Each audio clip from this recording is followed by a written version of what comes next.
Dr. No, big, from Russia with love, bigger, Goldfinger, even bigger. Now, here comes the biggest Bond of all.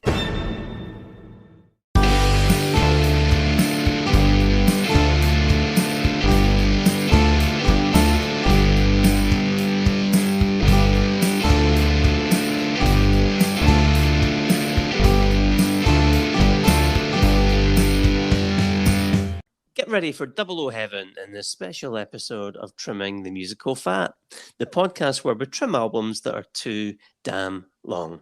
I'm Stephen Nicholson, and I'm going to be joined by my brother Paul, who appears to be running late. Oh, here he comes now.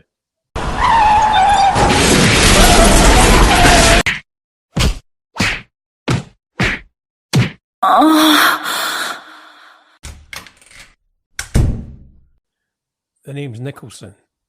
Paul Nicholson. Is that you just in from work, Paul? Yeah, that's me just in from MI5. Or is it MI6? You're the one. You're the one that's meant to work there. Yeah. Anyway, together with contributions from prior guests and listeners, we're going to be looking back on the incredible musical history of the James Bond movies, and will ultimately curate a TTMF supercut under 50-minute album of the best James Bond theme tunes. What's going to make the final album? Goldfinger? Live and Let Die? A View to a Kill? Never Say Never Again? Probably not a spoiler to say that last one isn't going to make it. Anyway, keep listening to find out. We'll also find time to share some Bond one-liners, critique each song and movie, share some interesting Bond facts, hear archive interview clips, talk about hearing Bond music live, share our own favourites, and discuss songs that could have been Bond themes.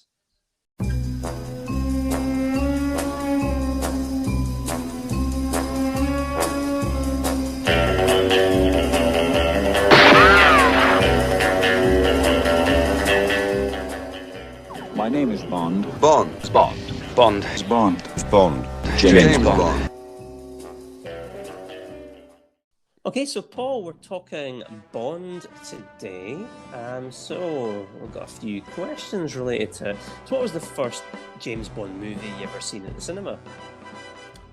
I believe the first film I ever saw was For Your Eyes Only when I went to Jersey. Yep. In 1981. I remember briefly, I just remember the little car. But I suppose the first film that I really remember was A View to a Kill when we saw that. And yeah, great film. Yeah, I've seen that at the... Yep, I've seen that at the Dominion. That's right, here yeah. in Edinburgh. I remember going to see that. I always thought the poster to that movie was really cool, so I do remember. Yep. For Your Eyes Only. Yep. We definitely went to see that. Although I think at the time you were only 3 or 4 years old. That's right. So I was I think 7 or something like that. But I remember that on our holidays. I remember vividly going to see that. And do you remember what was the first Bond theme you ever bought? Well, I had the 30th anniversary edition in 1992. Did you get me that? I did. I think that was for your birthday or your Christmas or something. Yeah, it was the limited edition double CD. Brilliant. Absolutely. I think I've worn it out. Played it so much. But so technically, I didn't buy that, but that got me into all the Bond. So I suppose technically the first Bond song that I bought was GoldenEye in '95. So that was probably the first Bond song, although I had the compilation album, but the actual Bond theme would be GoldenEye, yeah. That Bond compilation was great because the second disc had lots of unreleased stuff up to that point. Alternate versions of songs and radio promos and that kind of stuff. It really was an excellent collection. It really was. You still can't get that today as well, a lot of the stuff on it. Yeah.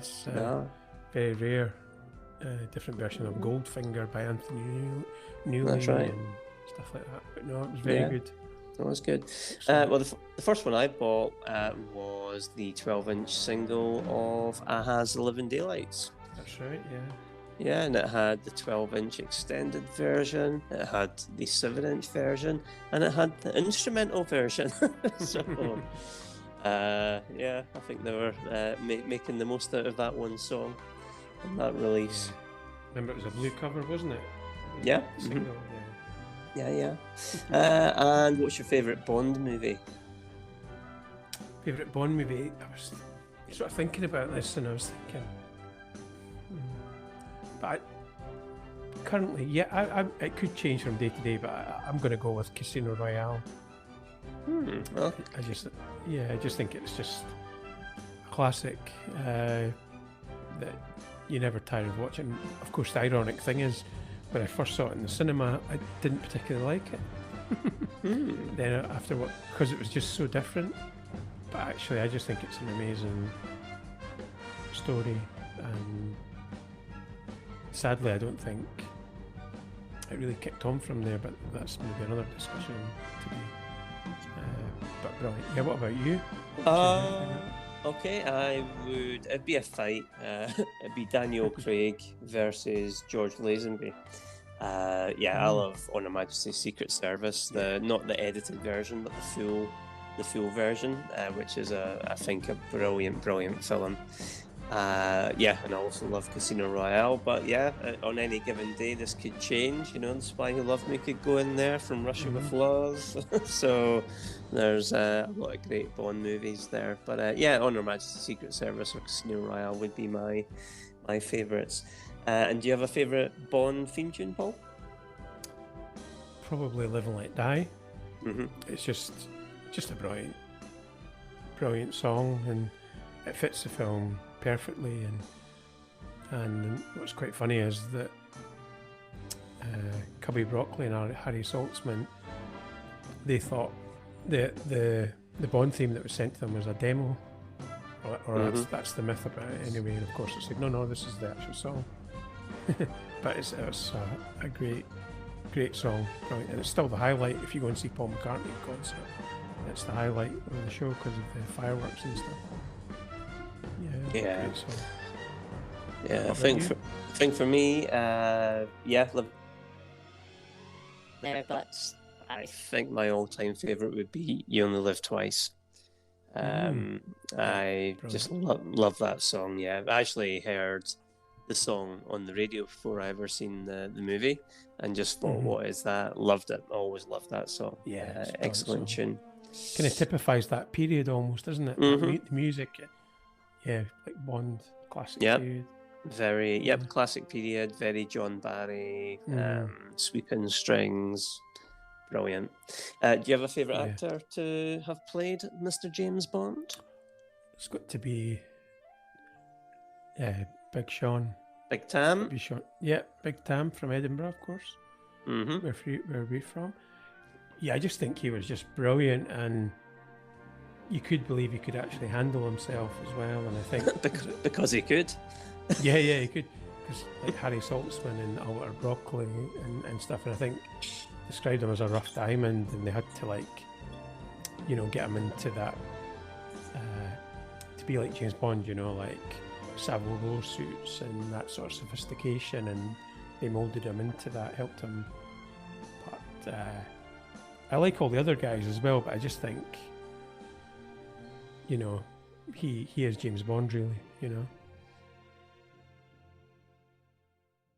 Yeah, for me, Sean Connery, it has to be Sean Connery, obviously being from Edinburgh there. But as you say, I think he just had that animal magnetism, charisma, a very dark wit as well there, and obviously that voice as well. So, but I will say, every actor who has played James Bond brings something different to it, which is great, and I can enjoy every single one of them in the role because they just bring something a little bit different to each time. So I can appreciate every single one of them for different reasons. Do you have a favourite villain? Yeah, it took me a while to kind of think about this. But I think I'm going to go with Red Grant from Rush with Love. Obviously, Robert Shaw. Mm-hmm. I just thought he was brilliant. He was almost like James Bond himself, the way he carried himself. You know, the way he spoke, and it's just like the fight scene in the train is just amazing, and I think Robert Shaw's a really good actor. I mean, there's been lots of good Bond villains, but I just think he was just really good and sinister. And what was his name in it again? Red Grant. Red Grant, yeah. Yeah. And what is it he calls himself on the train again? What is it? Nash. Nash, oh boy. That's it, yeah. But yeah, I just thought he was brilliant. What about you? Red wine with fish. I should have known. That's right, yeah. For me, it's got to be Blofeld, doesn't it? The archetypical. Which one though? Donald Which actor? Pleasance. Donald Pleasance. Donald Pleasance in You Only Live Twice. That's the iconic Bond villain, isn't it? Blofeld there, yeah, brilliant. And obviously, up until that movie, it was a mystery as to what he looked like. That's right. Yeah, the question mark. Because you'd heard, not really seen him in From Russia with Love. He's not in Goldfinger, and again, you kind of seen him from the neck down in Thunderball. So this is the first time you actually got to see him. So for me, it's Blofeld.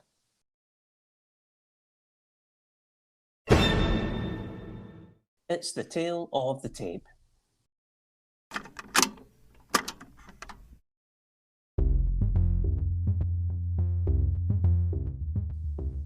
The Bond movie franchise started in 1962 with the release of Dr. No, starring one of the most famous people to hail from our own fair city of Edinburgh, the late great Sean Connery. Since then, there have been a further 23 movies, with the 25th, No Time to Die, about to be released. There have also been 2 unofficial, non-Eon produced movies, the 1960s Casino Royale and 1983's Never Say Never Again. As became the norm, each Bond movie had a theme tune sung by a popular artist of the time, which played over the iconic opening credits. We have 26 songs to select from today, and they are the James Bond theme, From Russia with Love, Goldfinger, Thunderball, You Only Live Twice, On Her Majesty's Secret Service, Diamonds Are Forever, Live and Let Die, The Man with the Golden Gun, Nobody Does It Better, Moonraker, For Your Eyes Only, Never Say Never Again, All Time High, A View to a Kill, The Living Daylights, License to Kill, GoldenEye, Tomorrow Never Dies, The World Is Not Enough, Die Another Day, You Know My Name,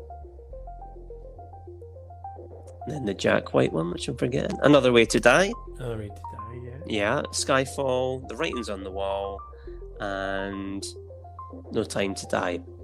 That's pretty good for looking at that from a list. I know, that's very good. Remembering all of them in order, yeah. Mm-hmm. My mind only faltered when we got to 2008 there. We're not including anything from the 1967 Casino Royale movie spoof because it's rubbish. And we need to make sure our compilation album clocks in at under 50 minutes. Paul, do you want to give us some interesting Bond facts? These are the top 10 grossing Bond movies, and they've not been adjusted for inflation worldwide. Here are the top 10.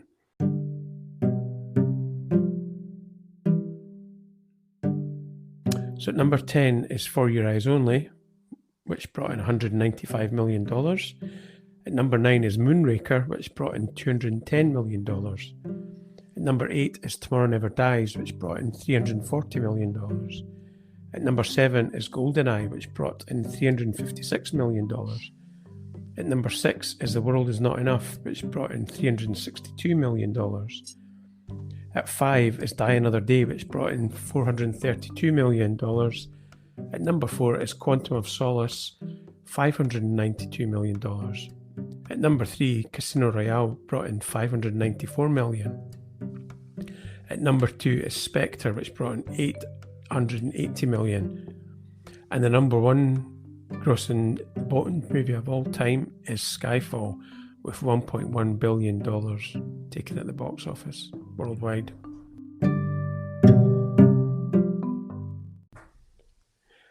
And the lowest grossing Bond movie was Dr. No, which took in $60 million. But like I say, you know, in terms of inflation and things like that have to be taken into consideration as well, and other things as well, just like it would be in less cinemas at the time, because it was 1962. It's actually going to be interesting. I'm sorry to jump in, but I was just going to say it's going to be interesting to see how we're about 2 weeks away from the new movie No Time to Die coming out. We're obviously still in the midst of the COVID pandemic. It's really going to be interesting to see how that movie fares in terms of how much it grosses. It will be interesting. Yeah, in these uncertain times. I mean, that's what the film is. One of the films that the cinema industry are relying on to get it back, get a kickstart back into, because of all the COVID thing. So I booked my tickets on Tuesday, I think Monday. That was it. Yeah, same here. Yeah, I've got my tickets booked for IMAX for Saturday. It's out. Can't wait. Yeah, no, I'll be looking forward to a year and a half down the line. So we're now going to move on, which is what the whole thing we're talking about today, is the music of Bond. So the most successful single was A View to a Kill, which got to number 1 in the US Billboard charts and number 2 in the UK. So there is singles in the UK that went to number 1, but if you're combining the singles from UK and US, A View to a Kill has got the biggest on both sides of the Atlantic, biggest success. And the most successful soundtrack album was Goldfinger, which got to number 1 on the US Billboard album chart. And in terms of awards, so actually the recent ones, so Skyfall and Sam Smith's Writings on the Wall, they both won Academy Awards for Best Original Song at the Oscars. And Paul McCartney was the first person to actually write and perform a Bond theme, because a lot of them were written by songwriters, obviously written by songwriters, but they weren't necessarily performed by those songwriters. So Paul McCartney and Wings, that was the first song that was written and performed by the same artist. And that was the only one right up till A View to a Kill, where Duran Duran co-wrote with John Barry and performed A View to a Kill. It's quite funny when you look at it that way, isn't it? To think all those songs, and up to 1985, there was only 2 songs that were performed by the artists that wrote the song. I think one of the good things about the Bond movies, certainly with John Barry, was because he was doing the soundtracks and composing the main theme, that theme was then interwoven into the movie's soundtrack. So it wasn't just a song that was played at the beginning and you didn't hear it again. It was actually something that was a recurring theme throughout, which I think when we get to the likes of Brosnan ones, you don't get that. For example, GoldenEye, you will not hear GoldenEye in the soundtrack of GoldenEye. So, has the Bond music given us a license to thrill live? So, Paul, have you actually seen any of the artists that have performed a Bond theme? Have you seen any of them in the flesh? That's a good question, actually. Well, mentioned earlier about we saw Paul McCartney twice, and he did Live and Let Die, which was a highlight of the show with all the fireworks and smoke and stuff on the stage. And we also saw Duran Duran at Edinburgh Castle, where they did a little Bond medley, obviously, which included A View to a Kill, I think, and Goldfinger as well. So obviously that's two people. I think that's it. I'm trying to think. Yeah, that Duran Duran was brilliant because they really stretched it out, which was great. Because remember the Bond medley had "You Only Live Twice" as well. That's right. Yeah. So it had that kind of instrumental passage at the beginning, which is great. And I think they brought out Mark Ronson as well. I think they might have. Yeah, Mark Ronson. Yeah, and so remember they did that. Then they did a very kind of low key without the full band version of "A View to a Kill." And I remember watching it thinking, "This is good, but I'll be gutted if they don't kick in with the full version of the song." Yeah. You know, the drums and everything, and so yeah, fine. So it was great. We kind of and it was kind of, if you break it down, we kind of got a Bond instrumental bit from them. We then got a kind of slower version of "A View to Kill." Then we got the full version of "A View to Kill" with the entire band, and it was sensational. Yeah, no, totally. Yeah, so yes, I'm with you. Obviously, we've seen "Live and Let Die" a couple of times by Paul McCartney, Duran Duran. In addition, though, I seen Aha back That's what I was thinking. Yeah. Yeah, 1989, I think it was, or 88. I think it was 88. I think it was, yeah. And I got to see Aha live at the Edinburgh Playhouse, and they did indeed do "The Living Daylights." Now, I've also seen artists that have performed Bond themes, but they didn't actually do them when I seen them live. So Garbage, I got to see them at Edinburgh Princess Street Gardens. They actually did that show in 1999. So it was actually before the World's Not Enough, which came, I think, in October or November of that year. But sadly, I think at that point they hadn't recorded it, so we never got to hear it. I seen Jack White perform at the Glasgow Hydro. And I don't think he did No Time to Die from Quantum of Solace. I don't think he did it. I seen a very disappointing concert by Madonna at Murrayfield Stadium here in Edinburgh, and she did not do Die Another Day, thankfully. And I think the only other performer I've seen live who did a Bond theme was Chris Cornell when he was part of Soundgarden, but that was back in the early 90s. So the Casino Royale theme was way off at that point. You not seen Rita Coolidge? No, I've not. No, sadly not. No. So have you been to any? Actually. Yeah. Have you been to any Bond themed kind of music concerts? No, I think you have, haven't you?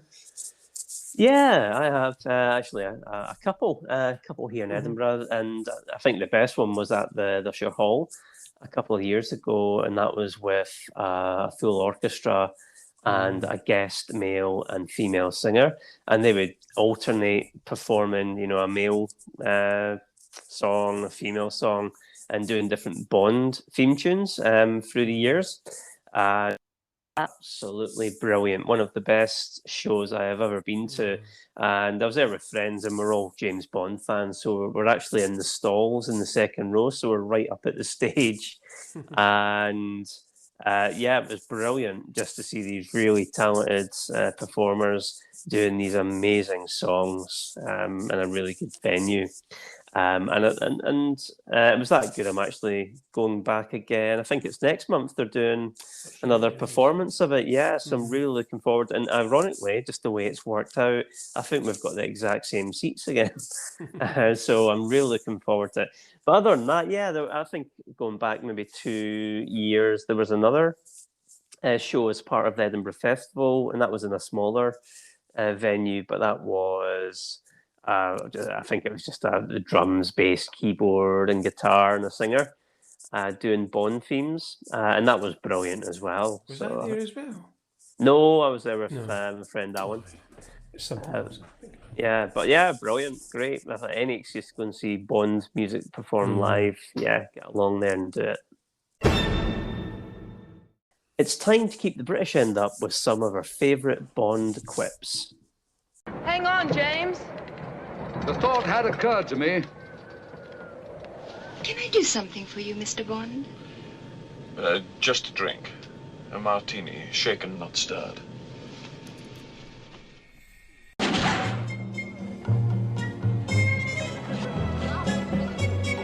my friend sits this one out. She's just dead.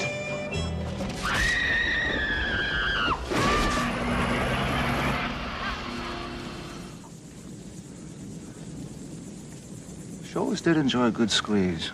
What are you doing here? Looking for shells? No, I'm just looking. Such a delicate touch. Sheer magnetism, darling. What's wrong about you? Yeah? How so? I thought Christmas only comes once a year. Swan, what do you think you're doing? Keeping the British hand up, sir. I'm now aiming precisely at your groin. So speak or forever hold your peace. You missed, Mr. Bond. Did I? As you said, such good sport. Varga's behind you. Really? He must have followed us.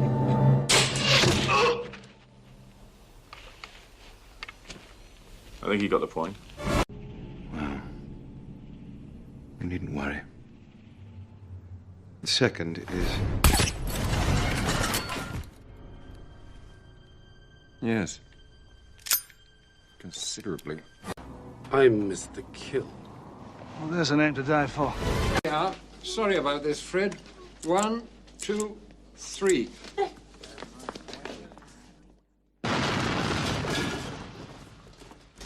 Don't say it.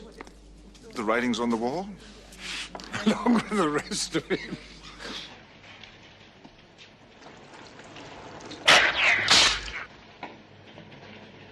Stinging in the rain. That's not funny, 007. Bring tears to your eyes.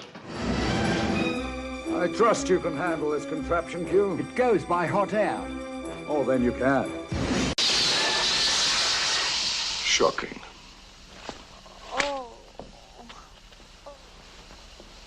Positively shocking. Who are you? My name is Pussy Galore. I must be dreaming. Well, that's quite a nice little nothing you're almost wearing. I approve. You don't need the gun, Commander. That depends on your definition of safe sex. He thinks I'm still a virgin. Yes, well, you get your clothes on. I'll buy you an ice cream. Do you know that making love to Fatima was the greatest pleasure of your life? Well, to be perfectly honest, there was this girl in Philadelphia.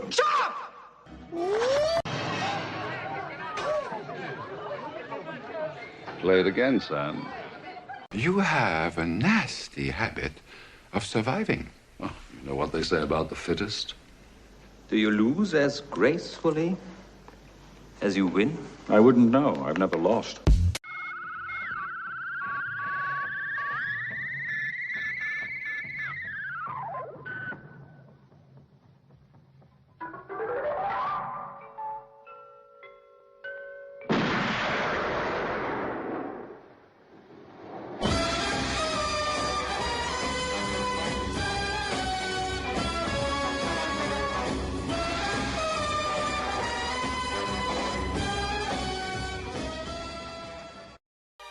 Good luck, Mr. Bond. James Bond. Okay, it's time to start trimming the Bond music fat. So we're going to start in the decade Bond first hit the silver screen, and that is the 1960s. So we start in 1962 with the first James Bond movie, Dr. No, and the main theme for that movie, the classic James Bond theme, written by Monty Norman and performed by John Barry and his orchestra. Let's hear a snippet of it now.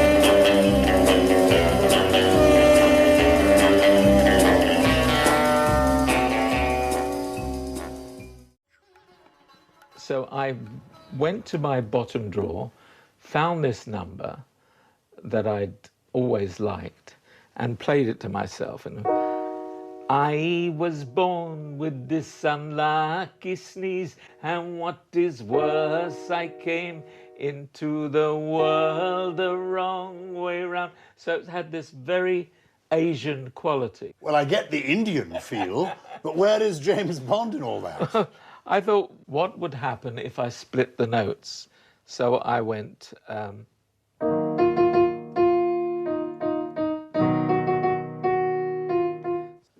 And immediately, the moment I did that, I realized that this was what I was looking for. And the producers agreed. They brought in a new young talent called John Barry to arrange the piece, and both the film and the theme tune were a huge hit. In the movie, James Bond, who is played by Sean Connery, is sent to Jamaica to investigate the disappearance of a fellow British agent. The trail leads him to the underground base of Dr. No, who is plotting to disrupt an early American space launch from Cape Canaveral with a radio beam weapon. So, Paul, what do you think about the movie? It's a brilliant movie. It's probably one of the ones, I suppose, like I first saw it in the 80s, and it seemed to be one of the ones that wasn't on TV till really late in terms of the other films had been on before, the years before on the TV. So it was probably one of the last ones I'd seen in the initial batch. But it's just a really good film and a really good debut for Sean Connery.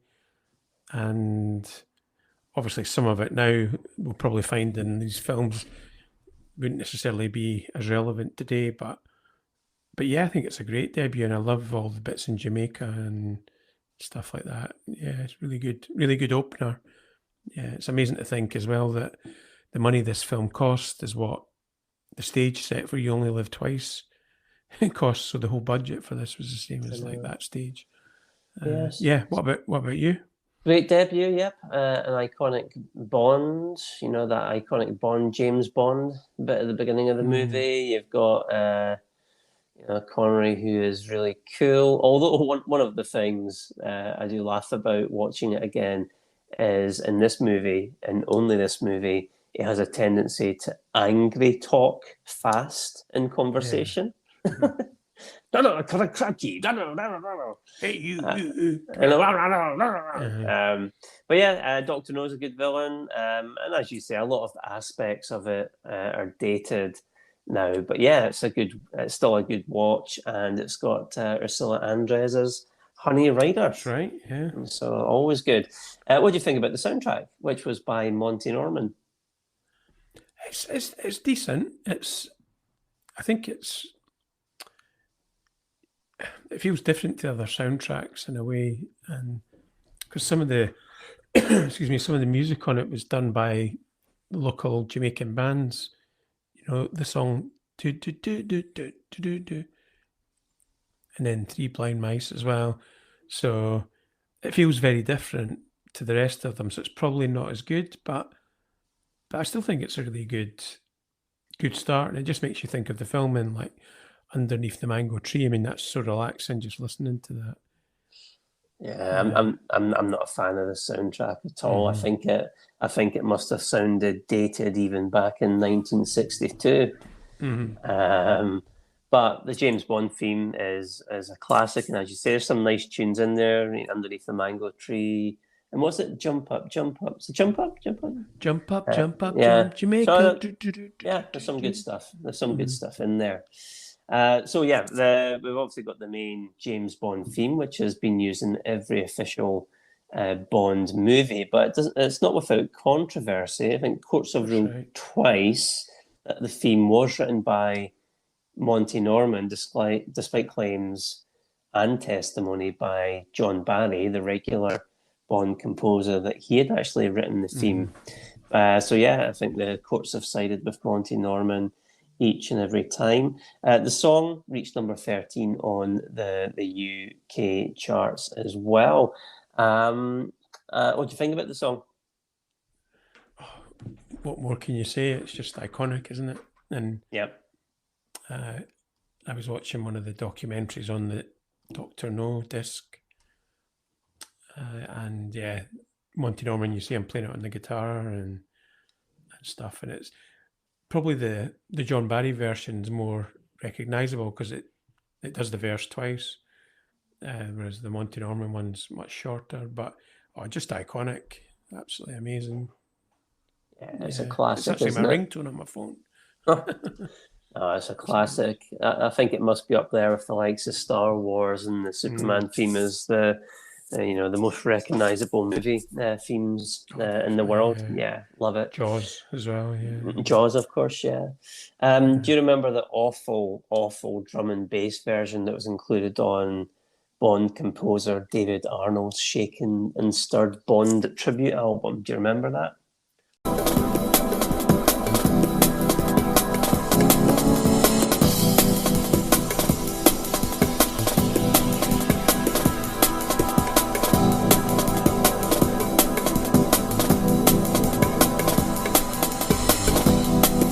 Or have you blotted it from your memory?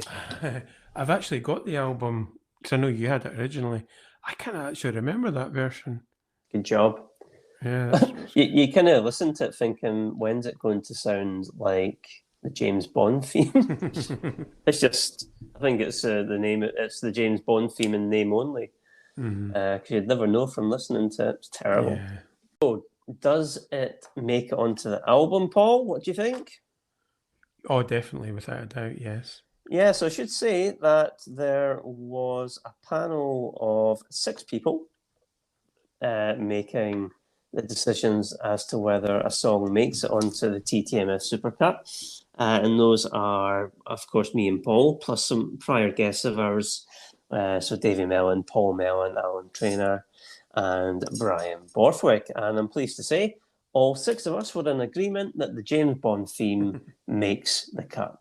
Oh, it had to. Yay! Okay, let's move on to the next movie, and that is the sequel to Dr. No, and that's From Russia with Love, which was released 1 year later in 1963.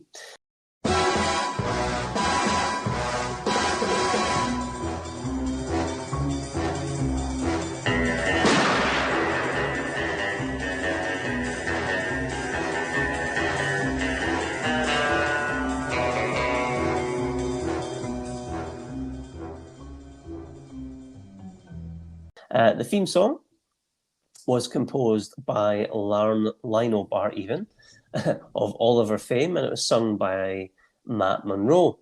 The soundtrack album was scored by John Barry.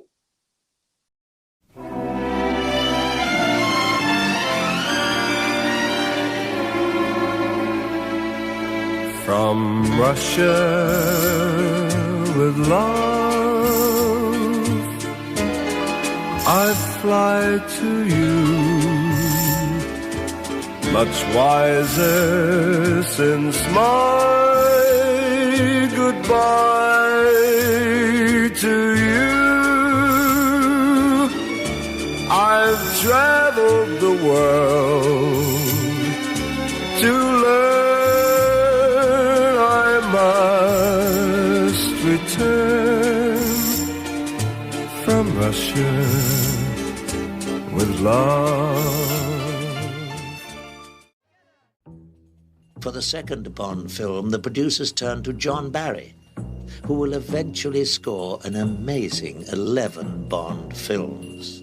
You couldn't have been on a more successful kick than the Bond movies. The term Bond-esque and Barry-esque gets used in music criticism a lot. Working with Lionel Bart's theme for From Russia with Love, Barry creates a lush, sexy score.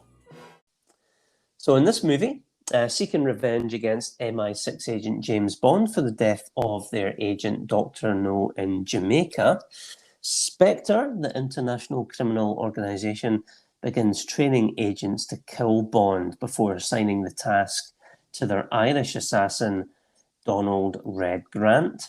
To lure Bond into a trap, Spectre's chief planner, Czechoslovakian chess grandmaster Kronstein, devises a plan to have him attempt to procure a Lecter cryptography device from the Soviets from their consulate in Istanbul. Well done for saying all that. That was not easy, especially since the text on my screen got smaller for some reason. Yeah. Just at the right time there. Anyway, what do you think of From Russia with Love, the movie? It's a really good.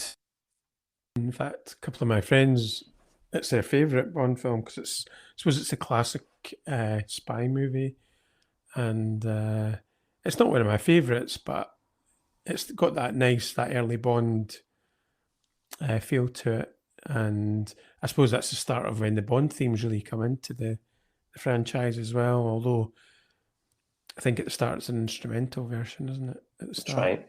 But it's got it's got organ on it as well. That's right. Which is not in the big sort of album.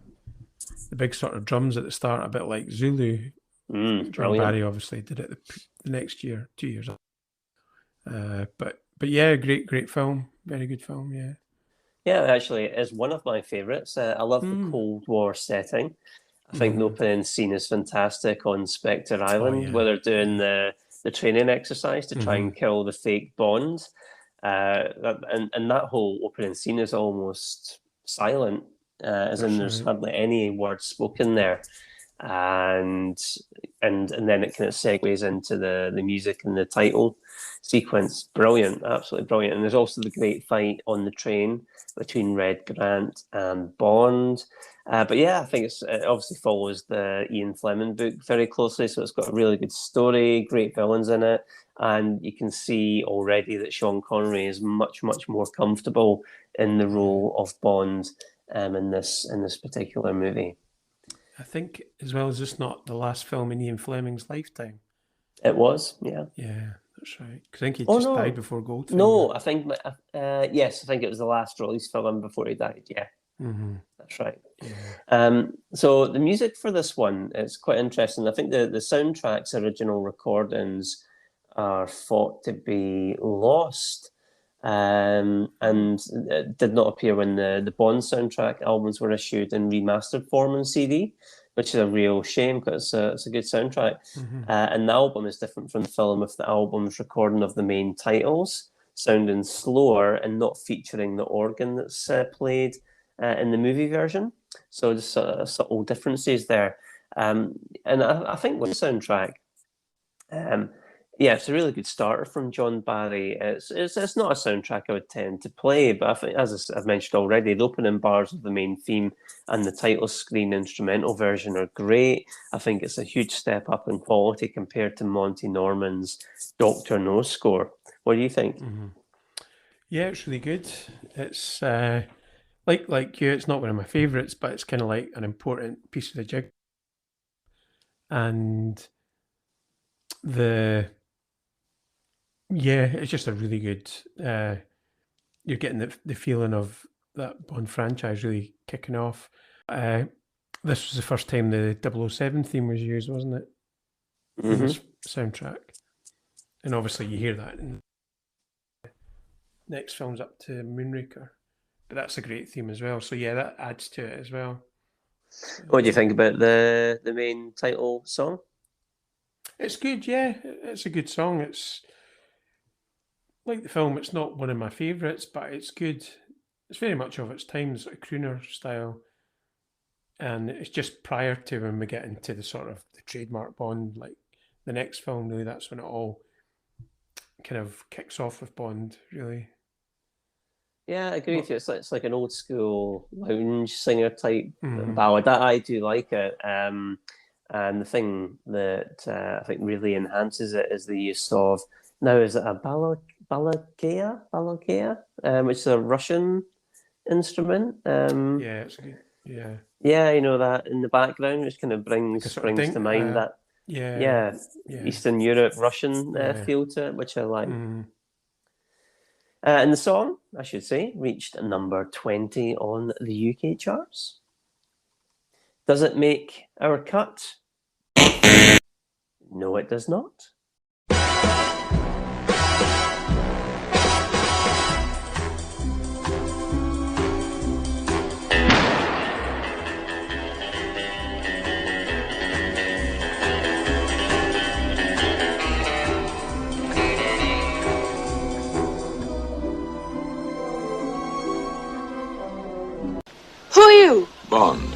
James Bond. We're moving on to 1964 and Goldfinger. So Goldfinger was the film that made James Bond and James Bond actor Sean Connery a superstar. It also has perhaps the most iconic Bond theme of all, Goldfinger, which was performed by Shirley Bassey and composed by John Barry, with lyrics by Leslie Brizusse and Anthony Newley. Let's hear it.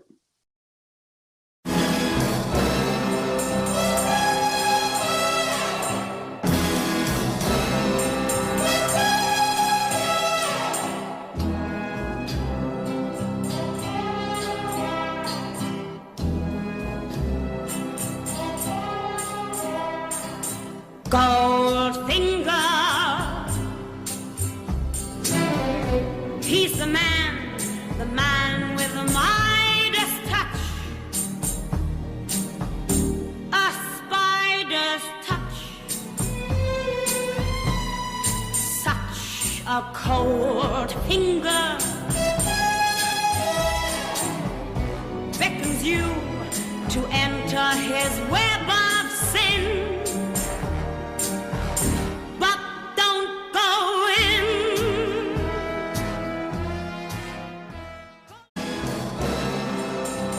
For the title song, Barry turns to a singer with a golden voice, Shirley Bassey.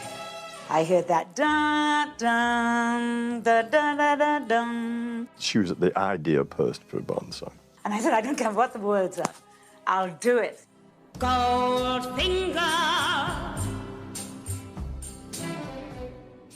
The film's plot has Bond investigating gold smuggling by gold magnate Auric Goldfinger and eventually uncovering Goldfinger's plans to contaminate the US bullion depository at Fort Knox.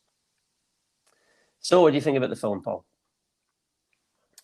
Excellent. The first, for me, first classic Bond film. It's kind of the bit where the Bond franchise, it's becoming a phenomenon at this point that would create a lot of other imitators, but never as good, after this film. And just the time as well. I think the timing was so important. Of course, at that time, the Beatles had kind of changed the world as well. And I think for me, the Bond films were like the film equivalent of the Beatles' worst music. And just a great film. It's a really fast-paced, moving film and iconic.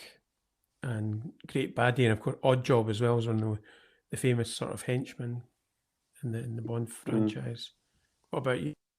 Yeah, I mean, it's obviously the film that set the template for most of the Bond movies that followed. It's a great adventure. I think you've got Connery at the peak of his powers playing Bond.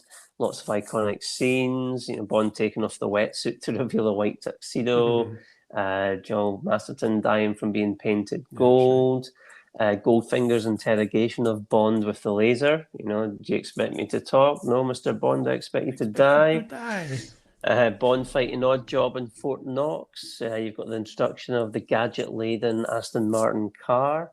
Yeah, great. And I mean, I think some of the sexual politics in it have not aged particularly well, but yeah, it's a really, really good movie. So what about the John Barry soundtrack, Paul? Very good, really good. Because I mean, a lot of that, the soundtrack was on like the compilation album we talked about. There was quite a bit of Goldfinger on that, particularly when he's at the start when you see Miami and goes up to the La Fontainebleau Hotel and the music and stuff. It's iconic. Yeah, it's a great album. It's just like I say, it's when Bond becomes a phenomenon, and the music with that is the film really. I think you couldn't have one without the other. Yeah, definitely the best Bond soundtrack so far. And I think the brass and the brassiness have been turned up to 11 here. And there's some really good uses of that main Goldfinger theme throughout, like the version when Odd Job is driving Mr. Solo, I think it is, to the airport. Yeah. Well, meant to be to the airport, but driving him to his death. To be crushed. To be crushed, yeah, crushing. Mr. Solo, that's it. That's right. And I think the really nice piece after the main title sequence into Miami. That's right. That piece of music's really good. Yeah, really good. So the song itself, by Wales's Shirley Bassey. The recording of that song, Lasting All Night, is John Barry demanded repeated takes due to musicians or technical glitches, not due to any shortcoming in Shirley Bassey's vocals. Bassey did initially have issues with hitting that final note, the climactic final note, which actually necessitated her slipping behind the studio partition to remove her bra so she could reach that note. And apparently she says, I was holding the note and looking over at John Barry, and she says, my face is going blue, and he's going, just hold it one more second. And when she finished the song, she nearly passed out. And that kind of the kind of iconic two-note phrase, which is the song's introduction, wasn't actually in the original orchestration, and that's maybe the most iconic part of it. Actually, it kind of came to John Barry during a tea break following an hour and a half of rehearsal. So by the time the musicians returned, 20 minutes later, he had written that figure into the orchestration, and good job that he did. Because it is perhaps the most iconic Bond song of them all. It's brilliant, it's in your face, it's sassy, and you can't really beat those opening bars of the song, and Shirley Bassey giving it laldy. Do you like it? Yeah, it's a brilliant song, iconic, and the bit at the end, the vocals are amazing. How she holds, Goldfinger, that bit at the end, holding that note, similar to the next film. Obviously, I'll not talk about it just now, but yeah, holding that last note. But yeah, for me, it's the first classic Bond theme, and like I say, that was the start of the phenomenon for Bond, everything associated with it. So the single release of the song gave Bassey her only US top 40 hit, peaking in the top 10 at number 8, and in the UK, the single reached 21. Now, does it make our supercut? Of course it does. It's on there. Of course it does. Yay!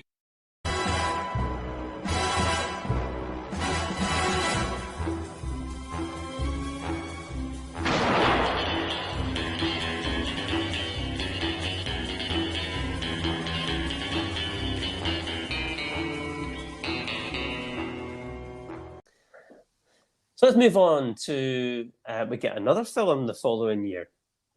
And that is 1965 now, and we are talking Thunderball. So this is the fourth film in as many years.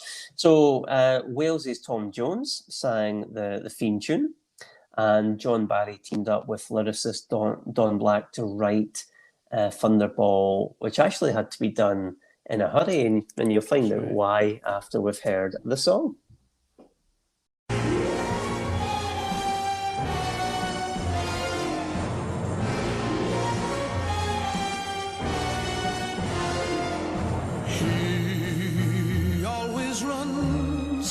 While others walk,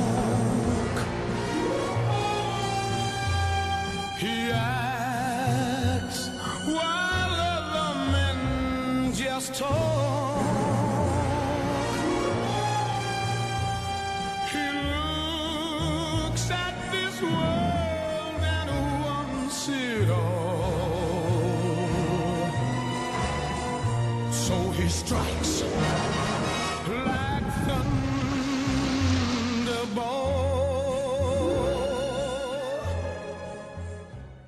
So the film follows Bond's mission to find 2 NATO atomic bombs that are stolen by Spectre, which holds the world to ransom for £100 million in diamonds, under its threat to destroy an unspecified metropolis in either the UK or the US, later to be revealed as Miami.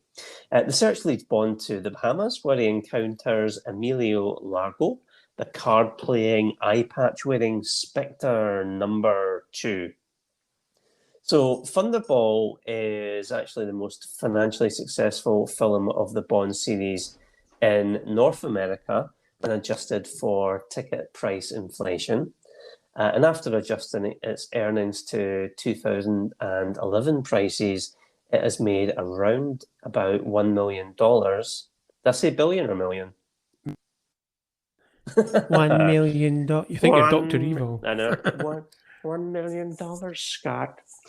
$1 billion, making it the second most financially successful Bond film after Skyfall. And the movie would have been the first of the Bond series instead of Dr. No if it were not for legal disputes. So what do you think about this film, Paul? Kind of got mixed feelings about it. It looks beautiful, the Bahamas and the way. But I think the problem for me is when you're watching it, particularly when it goes into the underwater scenes, which look amazing and really ahead of its time, but it just slows the pace of the film down, and I got a bit bored. Goldfinger, which was really quite fast-paced. This was a bit, and you can almost see Sean Connery's and he's tired of it. Not that he doesn't put in a good performance, but you can kind of see he's not with the same enthusiasm in his performance. But I mean, in other ways, it does bring in a lot of the, the gadgets and, and Martin and stuff, and So yeah, what about you? I really enjoy Thunderball. I think there's some great humour in it.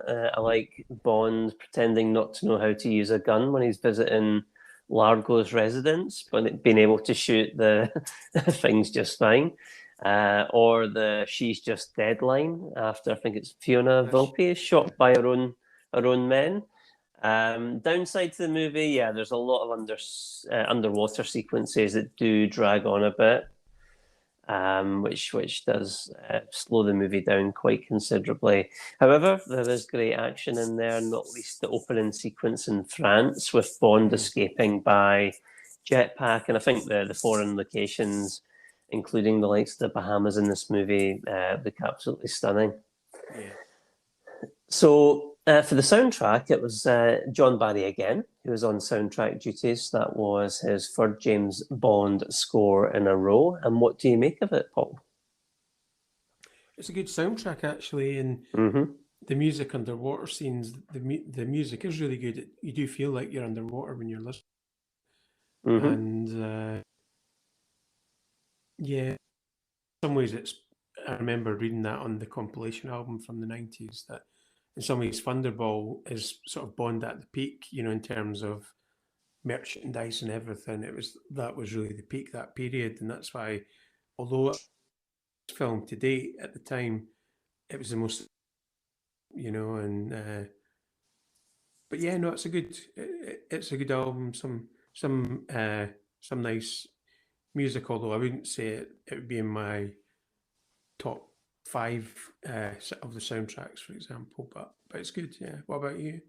Yeah, it's another excellent soundtrack. I think it actually has to propel a lot of the action along because it is underwater, so that really has to do a lot of the heavy lifting. And I really like the use of the alternative Bond theme orchestrally through it, which was Mr. Kiss Kiss Bang Bang. So that's a nice piece of music that's in there.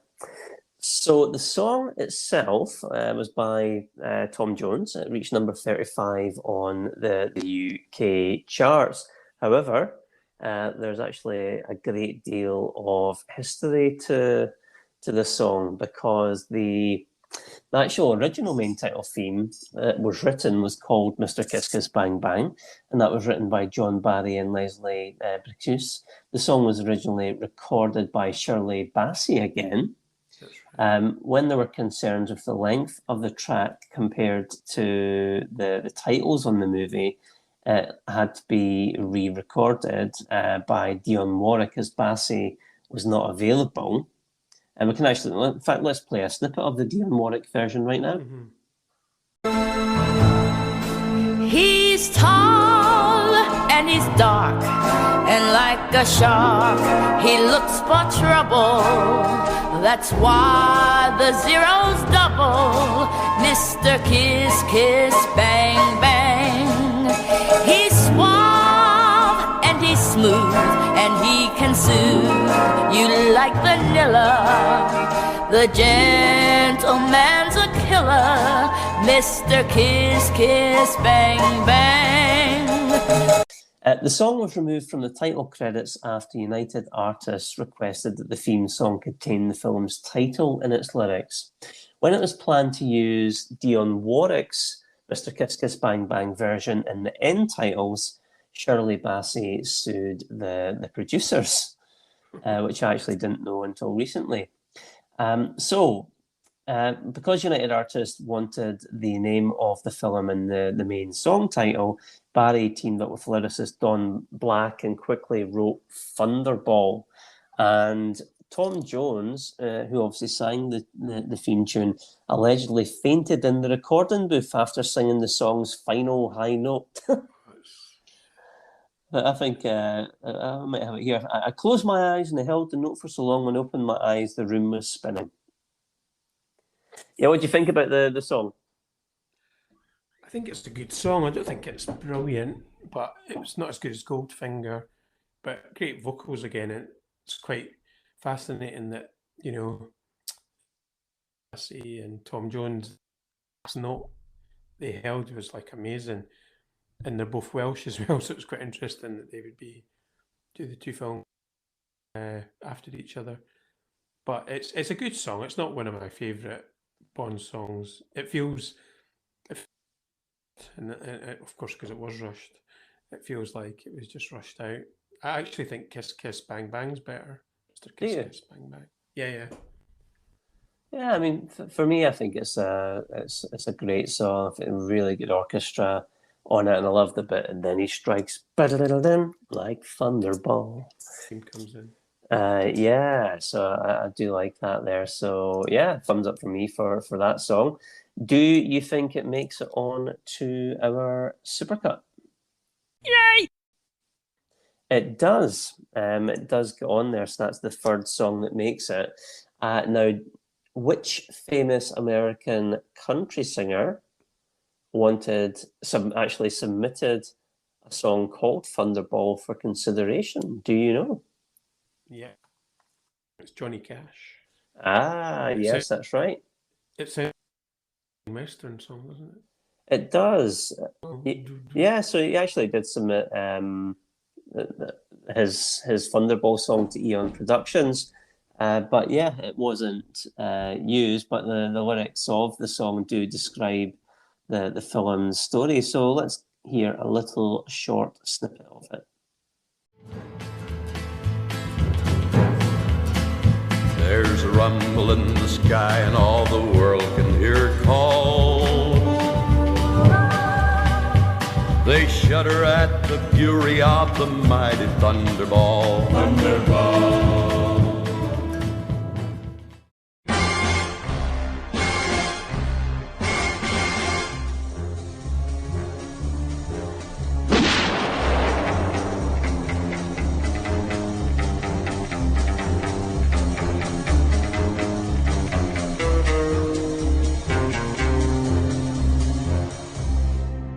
Connery's last Bond movie, You Only Live Twice. The song was performed by Nancy Sinatra. The music was by veteran Bond film composer John Barry, with lyrics by Leslie Briseus. Let's hear it now, Bond-san.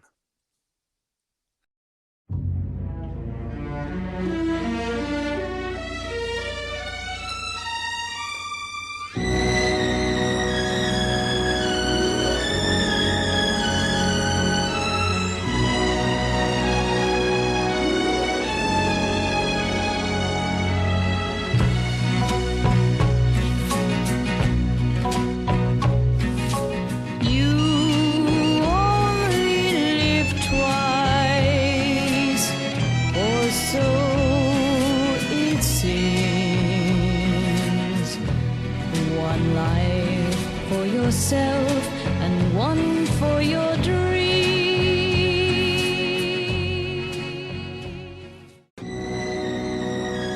60s pop sensation Nancy Sinatra lends her voice to You Only Live Twice. Cubby was a big friend of Frank Sinatra's. Nancy had a couple of big hits. They wanted my sound. You only live twice. It was one of the scariest times of my whole life. There was literally 20, 25 photographers and press people in the studio, which is an impossible way to record. It's the most beautiful of the Bond songs. I think I would think that if I didn't do it.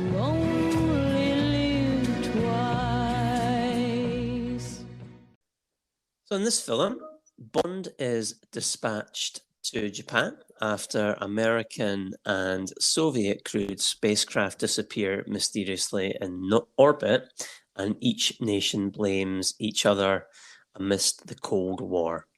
Bond travels secretly to a remote Japanese island to find the perpetrators and comes face to face with Ernst Stavro Blofeld, the head of Spectre. So, are you a fan of this film, Paul? Absolutely brilliant film. It's very much the kind of the classic Bond era, and in some ways for me it's at a sort of peak here, and just love all the like the elaborate sets, and you finally get to see Blofeld, and that character's like so iconic. Obviously Dr. Evil copied it, and the cat, and I love the music as well. It's a classic film, great film. What about you? My opinion on this changes every time I watch it. Sometimes I think it's brilliant and one of my favourites because a lot of it is. It's big, it looks great, it sounds great. The locales featured in it are spectacular. Sometimes I think it's ridiculous, again, because it is. Cars being picked up by magnets, elaborate ways to kill Bond rather than just shoot him. But yeah, I love Donald Pleasance's Blofeld, obviously the inspiration for Dr. Evil, and it has one of my favourite Bond scenes of all time when there's that helicopter shot of him being chased across the roof at the docks. Yeah, Kobe Docks. Yeah, soundtrack by the main theme by John Barry, absolutely superb.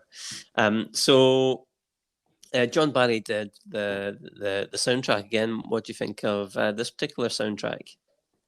Oh, brilliant. It's just got a beautiful feel, and also I really like the sort of it just really adds to the feeling of the film. You know, this film came out in the summer of love and Sergeant Pepper and everything. It's quite funny because you just kind of forget that when you're watching it, what was going on in the world at the time. But yeah, it's a great an amazing soundtrack. Yeah. What about you? Arguably the greatest Bond soundtrack of all. I think John Barry knocks it out the park here. It's a beautiful, lush score with a real Oriental feel to it. It's just glorious. So let's talk about the main title song. And actually, one of the things I'm thinking, I don't think we mentioned the chart position Thunderball got to, did we? I think you did. Did I? Oh, I'm going to repeat it just in case. It got to number 35 on the UK charts. But yeah, you only live twice. So an initial version of the song was performed by Julie Rogers. That was recorded with a 50 or 60 piece orchestra. However, that version was not used since John Barry decided to rewrite it and re-record the song. You only live twice, no more than twice, and each life you live, you're playing with dice. The first game is love. The film's producers wanted Frank Sinatra to sing it, and it was Frank Sinatra that suggested they use his daughter Nancy instead. And Barry had wanted to actually use Aretha Franklin, but the producers insisted that Nancy Sinatra be used because she was enjoying being very popular at that time because she just had her hit with These Boots Are Made for Walking. And the Nancy Sinatra later recalled that she was incredibly nervous during the recording, and it took around about 30 takes to get enough material. And I think lots of vodka was consumed to try and get her to be less nervous. And I think John Barry had to stitch the performance of the song together from all these various vocal takes. And an interesting thing, actually, after the song, John Barry had finished production on the song. Nancy Sinatra's producer, Lee Hazelwood, released a more guitar-based single version of the track. Very, very good. Only live twice, or so it seems. One life for yourself and one for your dreams.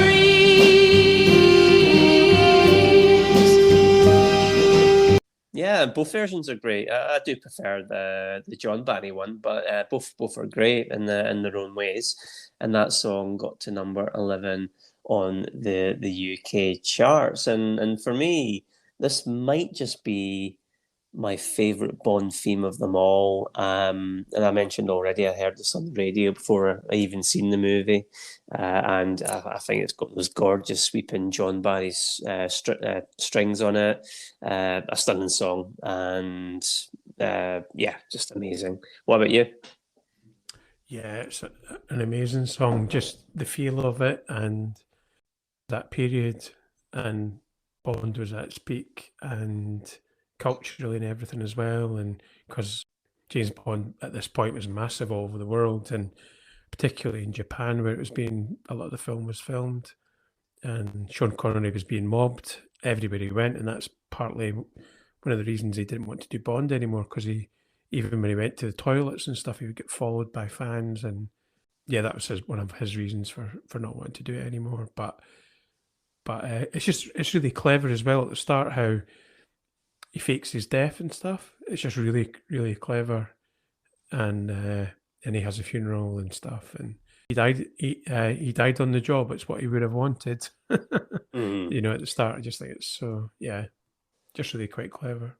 So Robbie Williams obviously notably re-recorded the opening bars of the song for his hit Millennium. In fact, let's listen to it right now. Do we have to?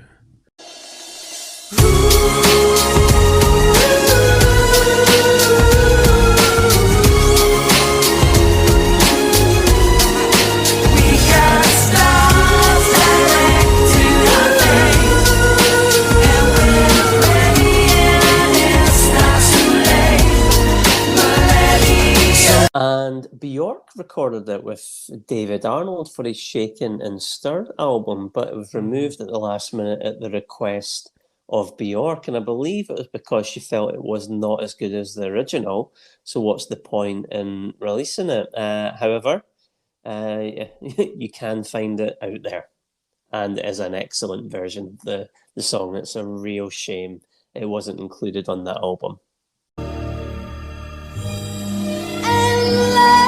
This a strange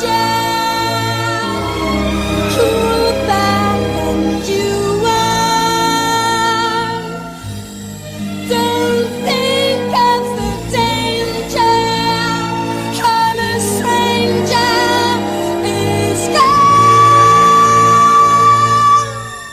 This dream is for you.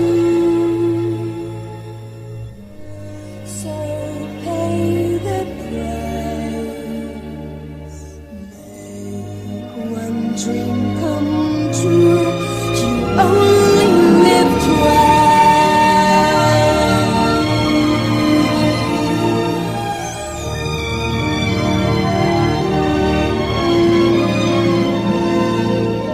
Does it make it onto the supercut? It sure does. So You Only Live Twice makes it. Yay!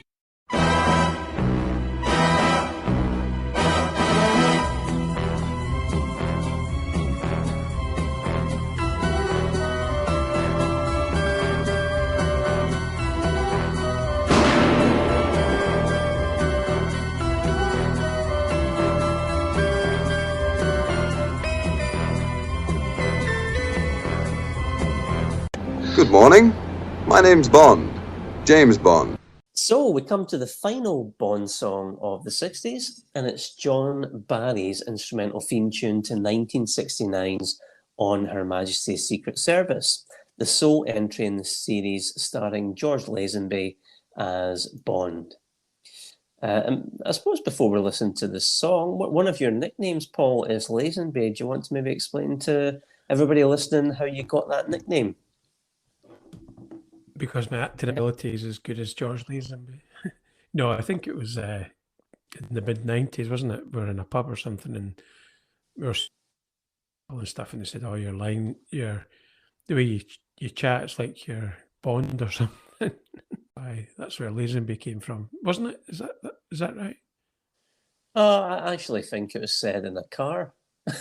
Oh, okay. Yeah, I thought we were all in the car. Yeah. But that's where it came from. You think you're some kind of James Bond character, and I think you said, "Oh yeah, Sean Connery," and I think Malcolm says, "No, George Lazenby." Anyway, let's listen to the song.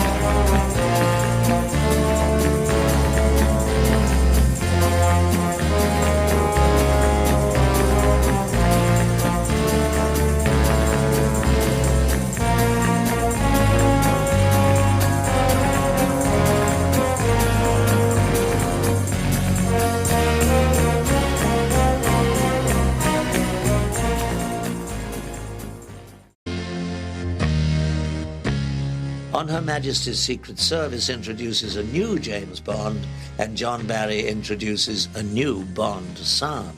I think the thing about On Her Majesty's Secret Service is it's an absolute killer tune.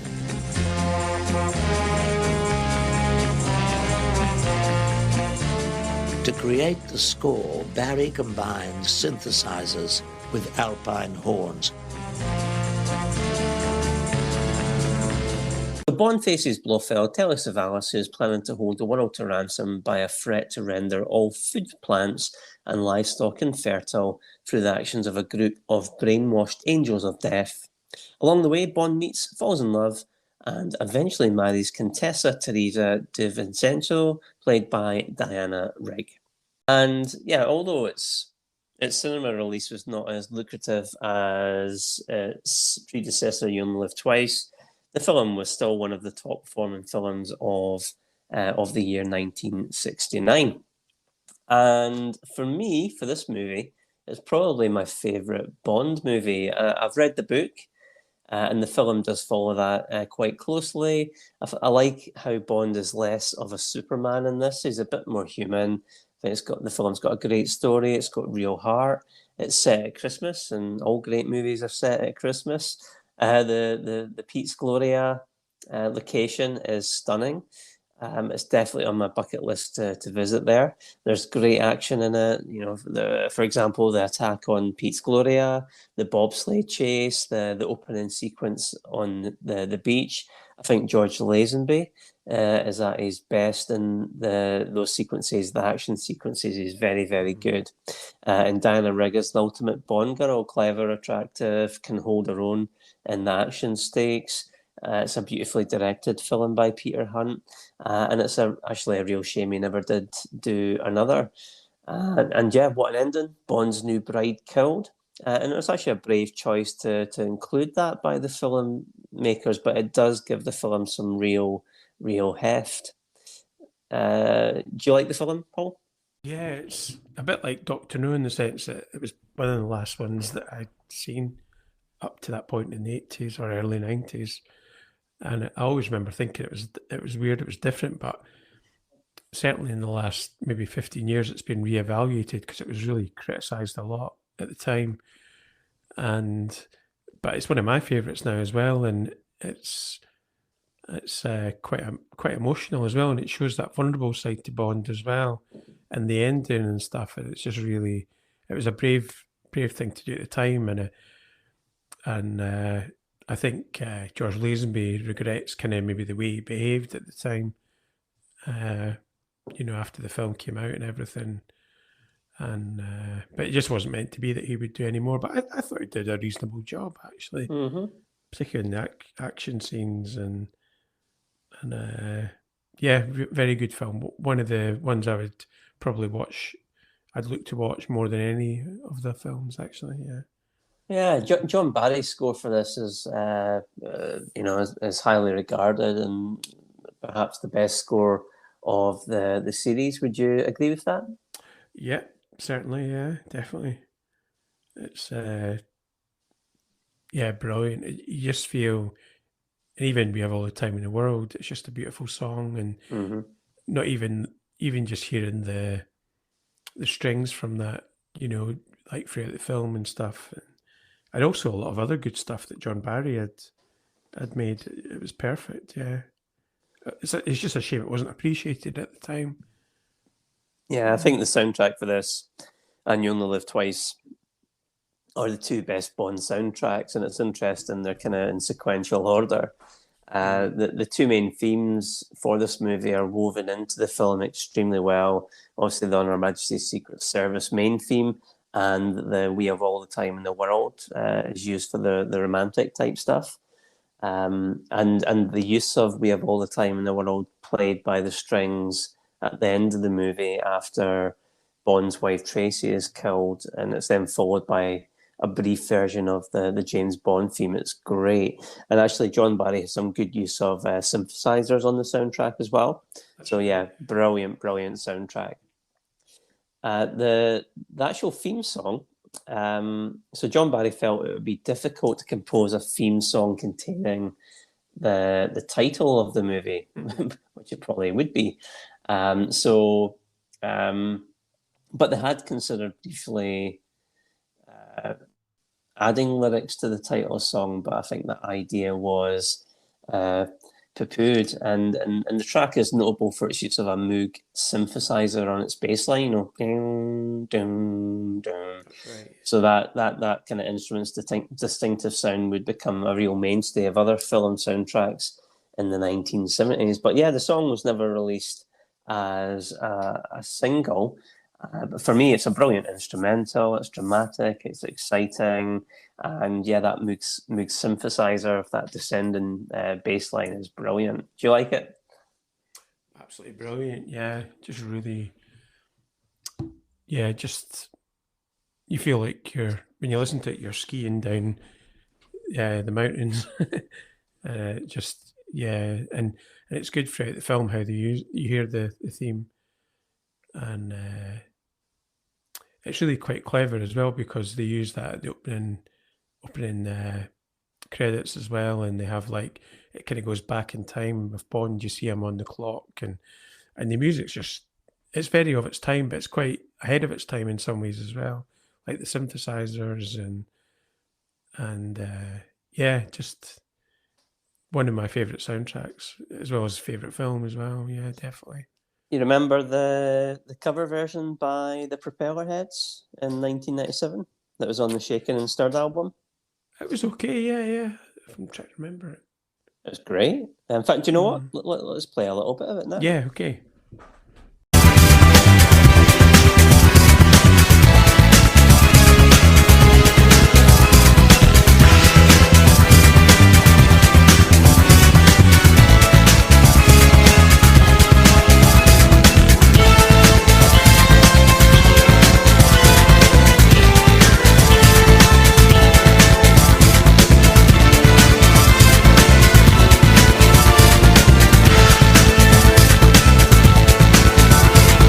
So, does On Her Majesty's Secret Service get on to our supercut? Of course it does. Yay! Alright, so we've reached the end of the 1960s. Before we get our flares out and venture into the 70s, let's turn our attention to the 3 worst songs to feature on the end credits of a Bond movie. So first up is 1989 in License to Kill, and the song If You Ask Me To by Patti LaBelle. before we discuss it,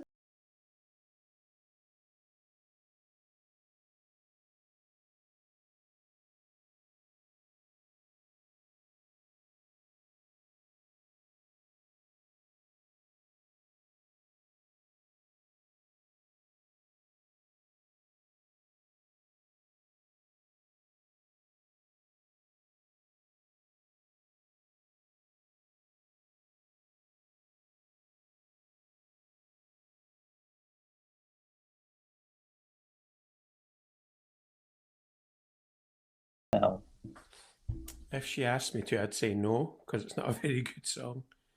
If she asked me to like it, it's just very of its time, very 80s, but it's not aged well.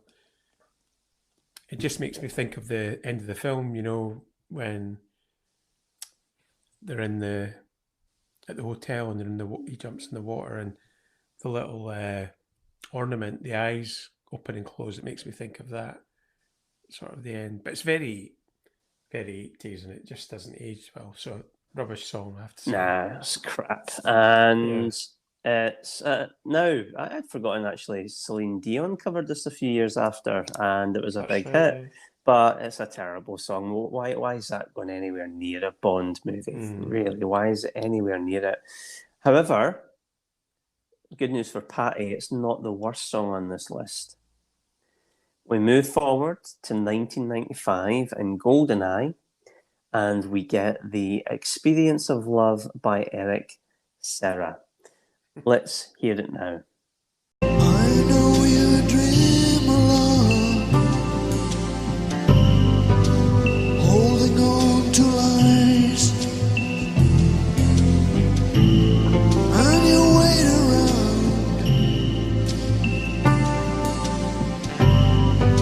someone to know where you hide. So that was The Experience of Love by Eric Serra. And for me with this song, I find it quite interesting. I wonder if the filmmakers brought, because Eric Serra did the soundtrack for GoldenEye. I wonder if they brought him into the office and said, so Eric, we need a really exciting, dramatic Bond-type song to go in the end credits of this really good Bond movie. Have you got anything in mind? And Eric Serra's going, we. Absolutely. I have got an absolutely perfect song for this. And then he puts on The Experience of Love, which is just terrible. What do you think of it? I don't think it's better than the previous one, but no, it is I think it is a bit. It feels like, it's just very bland and there's no life to it. It's just like flat as a pancake. You've had this really exciting movie, and you want the audience going out into the street going, yeah, it was great, kick ass. And then the first thing they hear as the end titles roll. God, shocker. Yeah, it's not the best. Shocker. And then we go to 2002, and we get a dance version of Die Another Day by Madonna.